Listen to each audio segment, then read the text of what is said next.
అంటే కేవలం ఎన్నికలు గుర్తొస్తేనే వీళ్ళకు దొంగ సీట్లు గుర్తొస్తాయా? ఒక మనిషిని అంత అవమానపరిస్తే గాని ఓట్లు పడవని అనుకుంటున్నారా? ఒక విషయం గుర్తుపెట్టుకోండి, ఆయన తిట్టడం మొదలు పెట్టాడంటే ప్రపంచంలో ఉండే అందరినీ తిట్టాడు. నరేంద్ర మోడీని తిట్టాడు. ఏమని తిట్టాడు? రే వాడు మోడీనా కేడీనా అని. అయిపోయిన తర్వాత మళ్ళా పోయి బీజేపీ పార్టీలో చేరినాడు. చేరి రే భారత పితరా నరేంద్ర మోడీ అంటున్నాడు. కాంగ్రెస్ పార్టీలో చేరినాడు. రే సోనియమ్మ దేవత రా అన్నాడు. ఆ కాంగ్రెస్ పార్టీకి రాజీనామా ఇచ్చిన తర్వాత ఒక గాడిదకి సోనియా గాంధీ బొమ్మ వేయించి చెప్పులతో కొట్టించినాడు మొత్తం ఊరంతా. అయిపోయిన తర్వాత కుప్పంకు పోయినాడు. కుప్పంకు పోయి ఆడ చంద్రబాబు నాయుడిని నోటికి ఎంత మాట వస్తే అంత మాట కూడా తిట్టాడు. అంతెందుకన్నా తెలుగుదేశం పార్టీ వాళ్ళు ఈ నంద్యాల పార్లమెంట్ లో 7 మంది ఎమ్మెల్యే అభ్యర్థులుంటే ఆ 7 మంది ఎమ్మెల్యే అభ్యర్థుల్ని కూడా ఆయన ఇడిచిపెట్టలే. ఆళ్ళగడ్డలో అఖిలప్రియ గారు ఉన్నారు. ఆమెనేమన్నాడు తెలుసా? చిన్న పాపకు పెద్ద గౌన్ వేసినారని అన్నాడు. అయిపోయిన తర్వాత డోన్ నియోజకవర్గానికి పోయినాడు. ఆడ కోట్ల సూర్యప్రకాష్ రెడ్డి గారు ఉన్నారు. ఈడ ఒక ఎద్దుంది, ఆ ఎద్దు పండుకునిది అన్నాడు. అయిపోయిన తర్వాత గౌరు వెంకటరెడ్డి గురించి, గౌరు చరిత్ర గురించి బైరెడ్డి రాజశేఖర రెడ్డి గారు ఏమేం మాటలు మాట్లాడినాడో నేను చెప్పకూడదు. ఈ నందికొట్కూరు నియోజకవర్గ ప్రజలే చెప్పాలా. ఇంకా ఎవరున్నారు? లాస్ట్ శివానందరెడ్డి ఉన్నాడు. ఎవరైనా కూడా బైరెడ్డి రాజశేఖర రెడ్డి గారి ఫోన్ తీసుకొని దాంట్లో శివానందరెడ్డి ఫోన్ నెంబర్ కొట్టారనుకో, పేరేం పడుతుంది తెలుసా? చింగ్ చాంగ్ అని పడుతుంది. అంటే వీళ్ళు తిట్టడం మొదలు పెడితే ఎవరిని ఇచ్చిపెట్టారు, వాళ్ళ సొంత పార్టీ వాళ్ళనే ఇచ్చిపెట్టారా? ఇంకా మనల్ని విమర్శించకుండా ఉంటారా? దయచేసి ఆలోచన చేయండి అన్న. ఈ నందికొట్కూరు నియోజకవర్గంలో ప్రజలు మాత్రమే పేదవాళ్ళు కాదన్నా. ఈ నియోజకవర్గంలో నాయకులు కూడా చాలా పేదవాళ్ళన్నా. ఒక ర్యాలీ చేయాలన్నా, ఒక ధర్నా చేయాలన్నా, ఒక ప్రోగ్రాం పెట్టాలన్నా 5,000, 10,000, 15,000, 20,000 అప్పు చేసి కార్యక్రమాలు చేసే నాయకులు కొన్ని వందల మంది ఉన్నారన్నా. ఈ నందికొట్కూరు నియోజకవర్గంలో రాజకీయాన్ని అడ్డం పెట్టుకొని డబ్బులు సంపాదించుకునే నాయకులు ఎవరైనా ఉన్నారా అంటే వాళ్ళు ఇద్దరే. ఒకటి బైరెడ్డి రాజశేఖర రెడ్డి, రెండోది మాండ్ర శివానందరెడ్డి. మా ఊర్లో మా ముచ్చుమరి గ్రామంలో ఎవరైనా పోయి గౌరు వెంకటరెడ్డిని కలిసి వస్తే ఇదే బైరెడ్డి రాజశేఖర రెడ్డి గారు వాళ్ళ ఇంటికి తాళం వేసాయినాడు. ఎవరైనా పోయి గౌరు వెంకటరెడ్డిని కలిసి వస్తే వాళ్ళ ఇంటికి తాళం వేసాయినాడు. మళ్ళా ఈ రోజు అదే బైరెడ్డి రాజశేఖర రెడ్డి గారు పోయి గౌరు వెంకటరెడ్డితో, గౌరు చరిత్రతో కలిసినారే, మళ్ళా నీ ఇంటికి తాళం వేయాలా లేదా? అంటే ఈ నియోజకవర్గంలో పేదవాడికి ఒక న్యాయం, డబ్బులునేవాడికి ఒక న్యాయమా? మనంగాన ఈ మాటలన్నీ చెప్పినామనుకో ఏమంటారు తెలుసా? పొద్దున్నే సిద్ధార్థ రెడ్డి గారు బాగానే ఉంది లేరా పిల్లనా కొడుకట.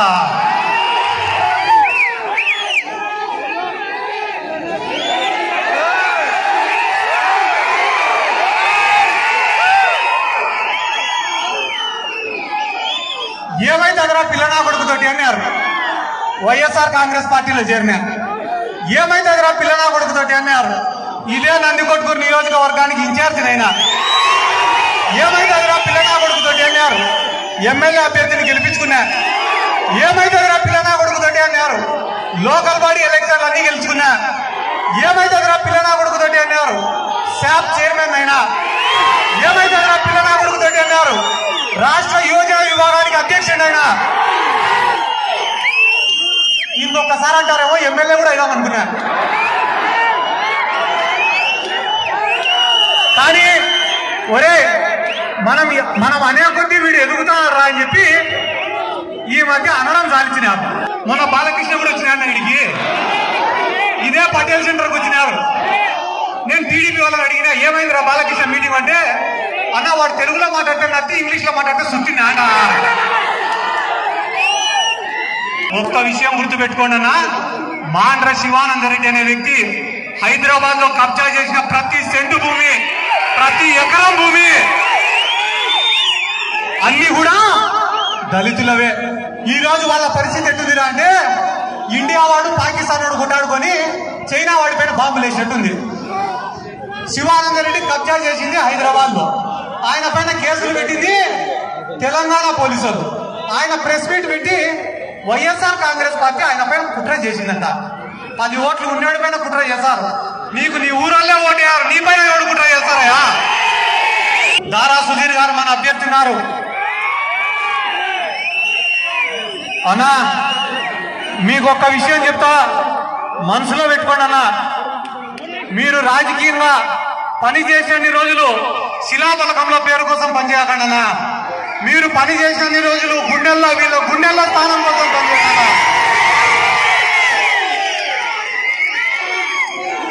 నేను మీకు ఇంకొక మాట కూడా చెప్తానా, మీరు గాన వీళ్ళకందరికీ గౌరవం ఇస్తే, వీళ్ళకందరికీ పనులు చేస్తే, వీళ్ళకందరికీ పనులు చేసి మీరు గాన పలికితే, ఈ రాష్ట్రంలోనే ఒక బలమైన గుంపుకు నాయకుడు అవుతారన్నా మీరు.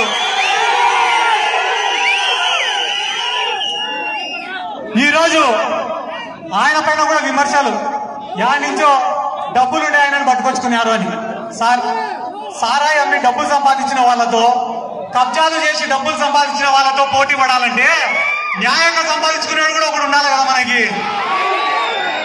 దాంట్లో భాగంగానే ఈ రోజు జగన్మోహన్ రెడ్డి గారు మనందరిపైన నమ్మకంతో దారా సుధీర్ గారిని పంపించినారు. దారా సుధీర్ గారిని అత్యధిక మెజార్టీతో గెలిపించడానికి మీరు సిద్ధమా? నేను ఖచ్చితంగా నా ప్రాణం ఉన్నంత వరకు కష్టపడి పనిచేస్తానని చెప్పి ఈ సందర్భంగా తెలియజేసుకుంటూ, మిట్ట మధ్యాహ్న సమయంలో కూడా ఇంత ప్రేమగా వచ్చిన ప్రతి ఒక్కరికి కూడా పేరు పేరున నా శిరస్సు వంచి నమస్కారాలు తెలియజేసుకుంటూ, ఎన్ని జన్మలెత్తినా కూడా ఇదే నందికొట్కూరు నియోజకవర్గంలో పుట్టాలా, ఎన్ని జన్మలెత్తినా మీ అందరి అభిమానం పొందాలా అని చెప్పి ఆ భగవంతుడిని కోరుకుంటూ సెలవు తీసుకుంటున్నారు. జై జగన్, జై జగన్, జై జగన్. నేను ఖచ్చితంగా నా ప్రాణం ఉన్నంత వరకు కష్టపడి పనిచేస్తానని చెప్పి ఈ సందర్భంగా తెలియజేసుకుంటూ, మిట్ట మధ్యాహ్న సమయంలో కూడా ఇంత ప్రేమగా వచ్చిన ప్రతి ఒక్కరికి కూడా పేరు పేరున నా శిరస్సు వంచి నమస్కారాలు తెలియజేసుకుంటూ, ఎన్ని జన్మలెత్తినా కూడా ఇదే నందికొట్కూరు నియోజకవర్గంలో పుట్టాలా, ఎన్ని జన్మలెత్తినా మీ అందరి అభిమానం పొందాలా అని చెప్పి ఆ భగవంతుడిని కోరుకుంటూ సెలవు తీసుకుంటూ